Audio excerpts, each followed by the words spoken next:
ఉగాది నుండైనా కోటీశ్వర్లవ్వాలనే కలను నెరవేర్చుకోండి. వెంటనే జేకేఆర్ గురువు గారికి కాల్ చేసి అపాయింట్మెంట్ తీసుకోండి. నమస్తే రమ్మగారు. నమస్తే జయ. రమ్మగారు, పూర్వకాలంలో తల్లి అల్లం, పెళ్ళం బెల్లం ఇలా అనేవాళ్ళు. ఇలాంటి మాటలు వినేవాళ్ళం. పెళ్ళైపోతే చాలు పెళ్ళానికి ఎక్కువగా సపోర్ట్ చేసేస్తున్నాడని, లేకపోతే పెళ్లి చేస్తే పిల్లోడు మన చేయి దాటిపోతాడు, తల్లి మీద అంత ప్రేమ ఉండదు, సరిగ్గా చూసుకోడు అని ఇటు అటు అటు ఇటు చెప్పేస్తూనే ఉంటారండి. చాలా మాటలు బహుశా మనం సినిమాల్లో కూడా ఎక్కువగా చూస్తూ ఉంటాం. సీరియల్స్ కానీ సినిమాస్ కానీ దాని ఇంపాక్ట్ ఎక్కువగా ఉంటుంది.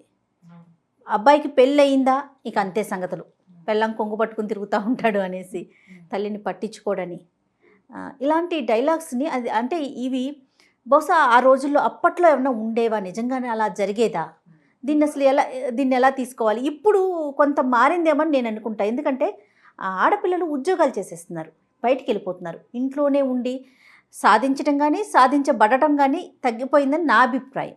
వ్యక్తి ఎవరైతే అబ్బాయి ఉంటాడో రెండింటిని బ్యాలెన్స్ చేసుకోవాలని నేను అనుకుంటాను. అది ఎంతవరకు చేసుకోవాలి, ఎటు సపోర్టివ్గా ఉండాలి, ఉండకూడదు, రెండు కూడా కదా, మీరేమంటారు? ఈ తల్లా పెళ్ళామా అనేది ఎప్పుడు ఉండేదే. తల్లులు మగపిల్లలకి 25 ఏళ్ళు 23 24 ఏళ్ళు రంగానే పెళ్లి సంబంధం పెళ్ళి పిల్లాడి పెళ్ళి, వాడి కలగబోయే సంతానం, వాటి మీద బోళ్ళని కళలు పెంచుకుంటారు.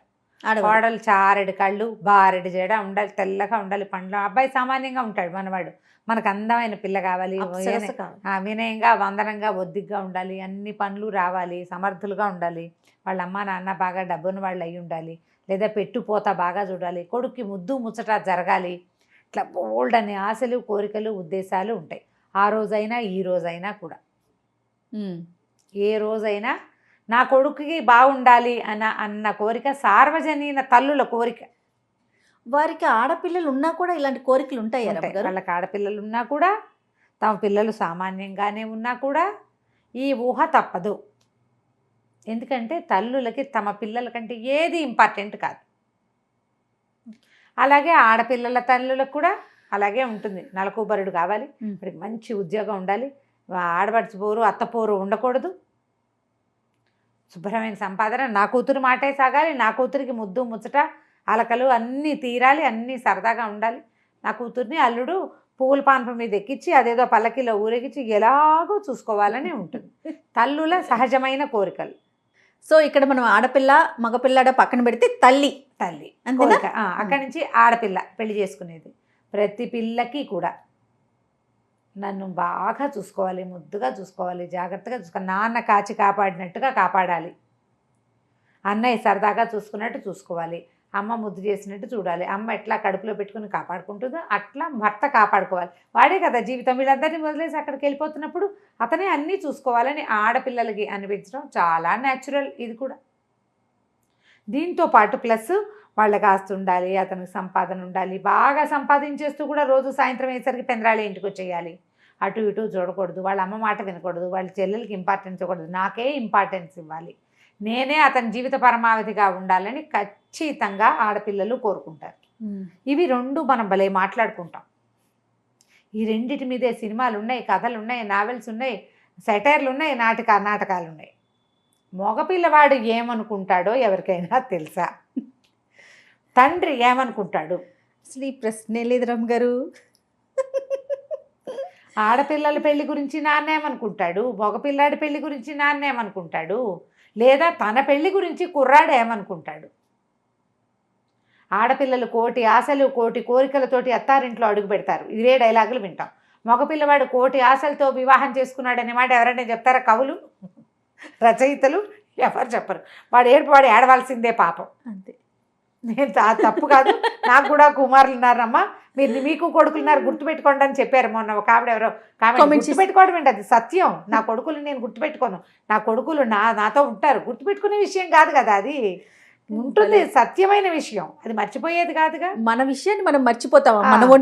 మన ఒంటి తీరిని మనం మర్చిపోతామా? గుర్తు చేయాలా? నా కొడుకుల్ని నేను ఎందుకు మర్చిపోతాను? నాకు కూడా కుమారులు ఉన్నారు, నేను అలాగే అనుకుంటా. నాకు కూడా చక్కగా పెద్ద పెద్ద కళ్ళుండి, చక్కగా తలనిండా జుట్టుండి, బంగారు కొండలాగా ఉన్న అమ్మాయి కావాలి. మరి మాకును వద్దు, సహజం కదా. ఈ అబ్బాయిలు ఏం కోరుకుంటారు అనేది మనకి తెలియదు. నిజంగా వాళ్ళు ఏం కోరుకుంటారు అనే ప్రశ్నే ఉంటే గనక, ఆ ఆలోచనే ఉంటే నాకు క్వశ్చన్ అదే అయి ఉండేదేమో బహుశా అది. కదా రమ్మగారు. మనం ఇప్పుడు నువ్వు ఎప్పుడైనా అడిగావా? అదే కదా. అడగట్లేదు, మ్మ్. ఎవరు అడగరు, ఎవరికి అక్కర్లేదు. ఎలా ఉండాలి రమ్మగారు ఇప్పుడు చెప్పండి. వాళ్ళు అబ్బాయి- ఏమనుకుంటారు? ఏమనుకోవచ్చు, అసలు ఏమనుకుంటారో మనకు కూడా తెలియదు, ఎలా అనుకుని ఉండొచ్చు అని ఊహించాలి. అంతే. ఇప్పుడు ఈ తల్లా పెళ్ళామా అంటే అబ్బాయికి తల్లి కావాలి, పెళ్ళాము కావాలి. తనకి తన జీవితాన్ని పంచిన తల్లి, పుట్టి జీవితాన్ని ఇచ్చిన తల్లి కావాలి, తనతో జీవితాన్ని పంచుకునే భార్య కావాలి. వీళ్ళిద్దరి మధ్యలో బ్యాలెన్స్ చేసుకోవటం అబ్బాయికి రావాలి. కత్తి మీద సాము, చిరతపులి మీద ప్రయాణం, పులి నోట్లో తలబెట్టడం, సింహం బోన్లోకి వెళ్ళటం, ఇన్ని చాలా కొద్ది మంది అవలీలగా, క్యాజువల్గా, సింపుల్గా, హాయిగా చేసేస్తారు. చాలా కొద్ది మంది అని చెప్పారు. అదే కదా. ఎందుకంటే కొద్ది ఇళ్లలోనే అత్తకి కోడలికి తగాదాలు ఉండవు, పెద్దగా పోట్లాట్లు ఉండవు, ఏవో చిన్న మాట తేడాలే తప్పిస్తే హైరాణాలు ఉండవు, సాఫీగా తాపీగా వెళ్ళిపోతాయి.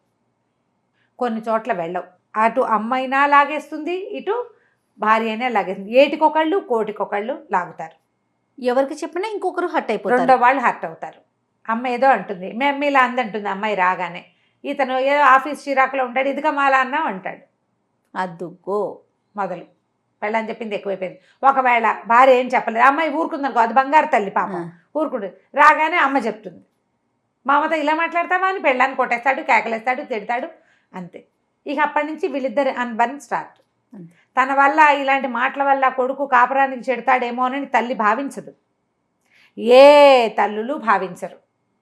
మనం పెళ్లి చేసింది వాళ్ళిద్దరూ కలిసి ఉండటం కోసం అని మర్చిపోతారు. ఎక్కడ ఎక్కువ కలిసి ఉంటారో అని భావిస్తూ ఉంటారు. అందరూ అని చెప్పట్లేదమ్మా, సాధారణంగా ఇలా జరుగుతుంది. నన్ను అది చెప్పేస్తుందేమో, అమ్మాయి చెప్పేస్తుందేమో, నన్ను చెడు అనుకుంటాడేమో, నా కొడుకు నా నుంచి వేరైపోతాడేమో అన్న హైరాణతోటి తల్లి చెప్పేస్తుంది. నేను ఇతని కోసం ఇల్లు వాకిలి వదిలిపెట్టి వచ్చాను కదా అని భార్య చెప్పేస్తుంది. వీళ్ళమ్మ నన్నంటే ఎట్లా, అమ్మని కట్టాలి, ఎప్పుడు వాళ్ళ అమ్మని ఏమండు నన్నే అంటాడంటారు. చాలామంది నాకు వచ్చే ఫోన్లలో ఆడపిల్లలు ఇలా చెప్తారు, వాళ్ళ అమ్మని ఏమంటే వాళ్ళ అమ్మని ఎట్లా కంట్రోల్ చేస్తాడు అతను, అమ్మల్ని కంట్రోల్ చేయలేకపోతారు.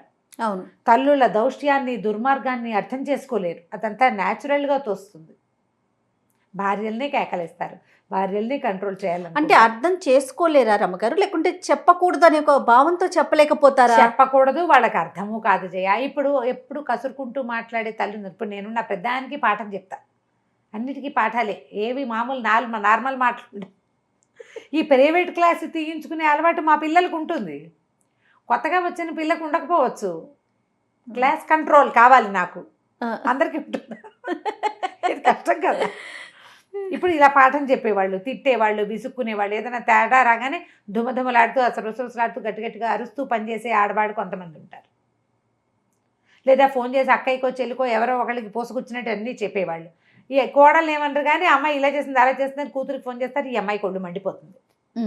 మీ అమ్మ అక్క కలిసి నా మీద చెప్పుకుంటున్నారు అంటుంది. మా అమ్మ అలాగే చెప్తే ఏం పర్వాలేదు అంటాడు అబ్బాయి. చూసావా అమ్మని వెనకేసుకొచ్చాడు అనిపిస్తుంది అమ్మాయికి. ఎట్లా రమ్మగారు, హౌ టు హ్యాండిల్? అబ్బాయికి రావాలి, అదేనా? అంతే. ఇప్పుడు ఇదే సిచ్యువేషన్ అనుకుందాం. ఈ అమ్మాయి పిల్ల కోడలు ఏదో వంట చేయమంది, బంగాళదుంపలు కూర చేయమంది. ఈ పిల్ల ఇంతంత లావు ముక్కలు తరిగి వేయించింది, ఆ ముక్కలు వేగలేదు, అత్తగారు ఏం మాట్లాడలేదు, తినేసింది. కూతురికి చెప్పింది, ఏమిటో దీనికి వంట రాదు ఏం రాదు, వాళ్ళ అమ్మ ఎట్లా పెంచింది ఏమో, నా లాభం జరిగింది ముక్కలు, అవి వేగలేదు, సావలేదు, తినలేక చచ్చాను అని కూతురికి చెప్పింది. ఈ పిల్ల విన్నది. అవును, ముక్కలు పెద్దవి తరుగుతున్నప్పుడు అత్తగారు చూసింది, అమ్మాయి అంత పెద్ద ముక్కలు కాదు కదా, కాదమ్మా చిన్నవి తరుగురా అని చెప్పచ్చు కదా, పోనీ వేగలేదు ఇట్లా కాదు అని నాకు చెప్పచ్చు కదా, నాకు నేర్పకుండా కూతురికి చెప్తుంది ఎందుకు అని ఈ అమ్మాయికి కోపం వచ్చింది. కుదిరితే అత్తగారితో పోట్లాడింది. సిచ్యువేషన్ ఇది నేను విన్నది కాదు, ఊహించి కథలాగా చెప్తున్నాయి. చెప్పింది అత్తగారికి, నాకే చెప్పచ్చు కదా అంది. నేను చెప్తే నువ్వేమనుకుంటావో నన్ను చెప్పలేదనో ఇంకోటనో ఏదో అంటుంది. నువ్వు నా మీద వేరే వాళ్ళకి ఎందుకు చెప్తావు, వేరే వాళ్ళు కాదు నా కూతురు అంటుంది ఆవిడ. సాయంత్రం ఇంటికి వచ్చేసరికి ఈ అమ్మాయి ఏడుపు మొహం పెట్టుకుని ఉంటుంది, గదిలో ఉంటుంది, టీ ఇవ్వదు భర్తకి. వచ్చాక అతను అడుగుతాడు, చెప్తుంది, మీ అక్క మీద మా అమ్మ అన్నీ అట్లాగే చెప్తుంది, ఏం కాదులే మా అమ్మ అన్నీ చెప్పుకుంటుంది, మాట్లాడుకుంటుంది, మా అక్కే కదా చెప్పింది, ఏం కాదులే అన్నాడు అనుకో. తేరి చూసారా, వాళ్ళ అమ్మ నా మీద అందరికీ చెడ్డగా చెప్తుంటే బయట వాళ్ళు అనిపించేస్తుంది, ఆడపడుచు బయట అమ్మాయి అనిపిస్తుంది. పోనీ ఆడపడుచుని ఓన్ చేసుకుందామంటే ఆ ఆడపడుచులు అత్తగారు ఇద్దరు కలిసి ఈ పిల్లని ఒకటితో కాపురం చేసుకొనివ్వరు. మనం వీళ్ళని బయట వాళ్ళు అనలేము, సొంత వాళ్ళు అనలేకపోతాము. సిచ్యువేషన్ని బట్టి చేయాలి, వాళ్ళ మా తత్వాలని బట్టి. ఆడపడుచు బయటది కాదు, అతనికి ఆ సొంత అప్పచెల్లెలు. వాళ్ళు కూడా ఆ సొంతగా వాళ్ళు ఫీల్ అయ్యి మన తమ్ముడు, వాడి కాపురం, వాడి జీవితం. పోనీలేమ్మ, అమ్మాయి కూడా నా వయసు పిల్లే కదా, అంతే. ఏదో తెలిసి తెలియక ఆ అమ్మాయి ఫోన్లో ఏమందో ఈ అమ్మాయికి తెలియదు, అత్తగారు చెప్పడం ఒకటే తెలిసింది, ఓకే ఇతనేం అనలేదు. మొదలు ఇక్కడ స్టార్ట్. ఇక్కడి నుంచి ఆ అమ్మాయి ప్రతిసారి అత్తగారు ఫోన్లో మాట్లాడుతున్నప్పుడల్లా వచ్చేవి అక్కడ వేస్తుంది. ఆవిడ ఏం చెప్తుందో తన గురించి చెప్పేస్తుందేమో అని అనుమానం. మీ అమ్మ అక్క మాట్లాడుకున్నారు అంటుంది 4-5 సార్లు. ఏంటి నువ్వు మాట్లాడలేదా మేమతో? మా అమ్మ మా అక్క మాట్లాడుకుంటే నీకేంటి అంటాడు. ఇక మళ్ళీ స్టార్ట్. ఈ రోజున ఆ రోజే ఆ అబ్బాయి ఏం చెయ్యొచ్చు, ఇది 1 క్వశ్చన్. చాలా సింపుల్గా దాన్ని నవ్వుతూ తేల్చొచ్చు. ఎలా రమ్మగారు? ఆ అమ్మాయిని కూడా తీసుకొచ్చి ఏం కూర చేసావు కాదు, భార్యని అమ్మని ఏం కూర చేసావు అని అడిగి, ఈ కూర చేశాను ఇలా చేశాను అని చెప్పింది. పద మా అమ్మ దగ్గరే నీ సంగతి తెలుస్తానని తీసుకెళ్ళావు. మా అమ్మ వాళ్ళ అమ్మని, అమ్మ అట్లా కాదు, నీకు నచ్చలేదనుకో నువ్వు అక్కకి కాదు తనకు చెప్పు. ఏమ్మా నీకు ఓకే కదా, డైరెక్ట్గా చెప్తే నీకు ఓకే కదా, డైరెక్ట్గా చెప్తే నాకు ఓకే అని అమ్మాయితో అనిపించాలి. నాకే చెప్పకుండా మీ అక్కకి ఎందుకు చెప్పింది, ఇక రేపటి నుంచి నువ్వు ఇలా బట్టలు వేసుకున్నావు, నీ డ్రెస్ నాకు నచ్చలేదు అని చెప్తుంది అత్తగారు. ఈ బట్టలు బాగులేదు, నువ్వు హ్యాండిల్ చేయగలవా? అదెంత ఇబ్బంది. దానికి రెడీ అవ్వాలి అమ్మాయిలు. డైరెక్ట్గా తనకే చెప్పమ్మా, తనకి చెప్పినాక కావాలంటే అక్కకి చెప్పు, నాతో చెప్పాక అక్కతో చెప్పినా ఓకే అంటుంది అమ్మాయి. ఈ సిచ్యువేషన్ని మగవాళ్ళకి కనుక హ్యాండిల్ చేయటం వచ్చిందా గొడవలే ఉండవు. అంటే ఇంకా వెనకాల మాటలు లేవు, ఎదురుగుండా ఒక్కసారి మాట్లాడేసుకుంటే అంతటితో తెగిపోతుంది, అంతటితో ఆగుతుంది. ఇట్లా 4-5 సిచ్యువేషన్లు చేశాక వీడితో గోల ఎందుకని అమ్మాయి చెప్పడం మానేస్తుంది, తల్లి కూడా తగ్గిపోతుంది. ఇది ఎట్లా అవుతుందంటే ఒక్కొక్క చోట మగపిల్లలు ఒక్కో రకంగా రియాక్ట్ అవుతారు. అత్తగారో భార్యో వాళ్ళ మీద ఎక్కువ, ఆ అత్తగారి మీద మర్యాద ఎక్కువ, ఆవిడ బాగా ముద్దుగా చూస్తుంది, అల్లుడికి అన్నీ ఏం కావాలో అవన్నీ చేసేస్తుంది, అతనికి నచ్చినట్టుగా వంట చేసి పెడుతుంది. ఆవిడ మాట కాదనకూడదని ఉంటుంది అబ్బాయికి.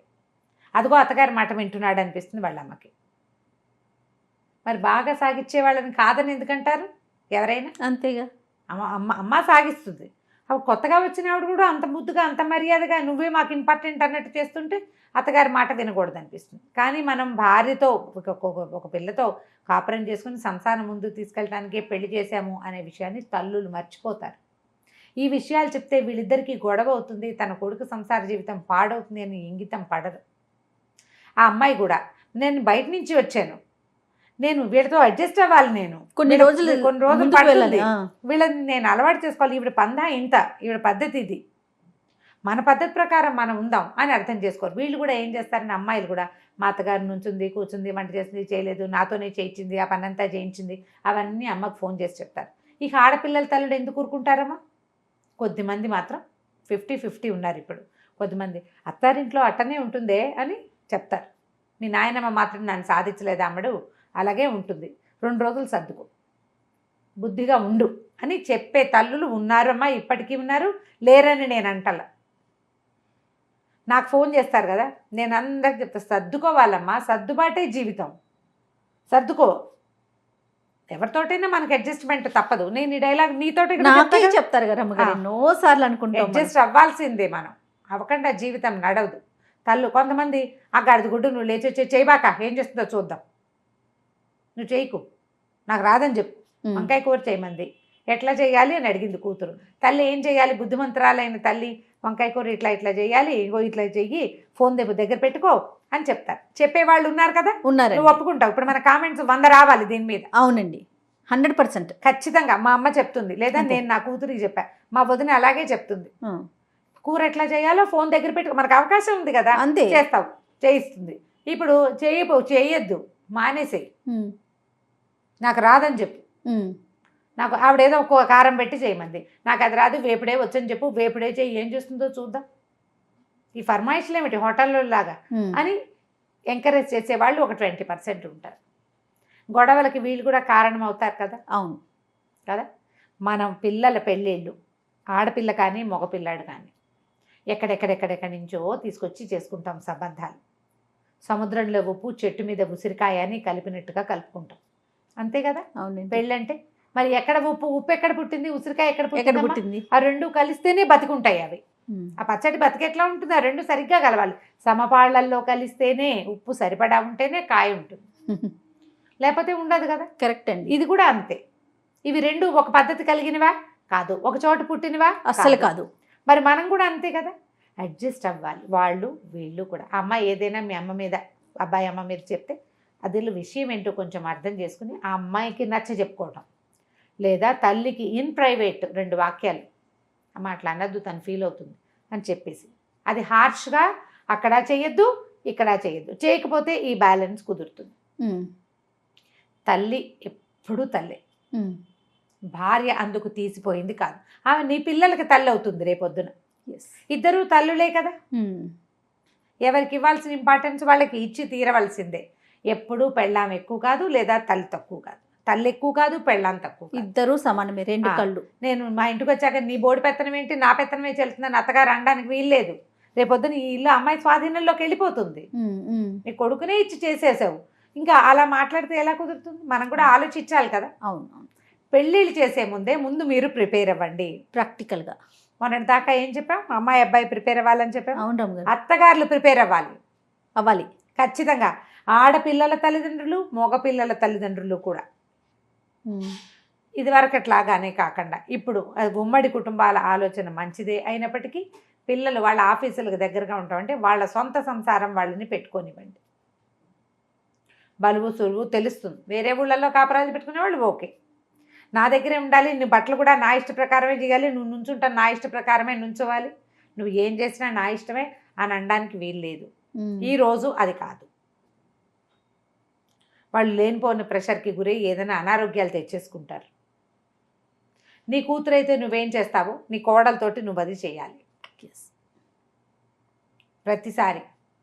ఇప్పుడు మన పిల్లని, మన ఇంటికి వచ్చిన కోడలు ఎలా ఉండాలని మనం కోరుకుంటామో మనం బయటికి పంపించిన కూతురు కూడా అలాగే ఉండాలి పద్ధతిగా అని ఆలోచించుకోవాలి. ఆ తల్లి ఈ తల్లి కూడా ఆలోచించాలి.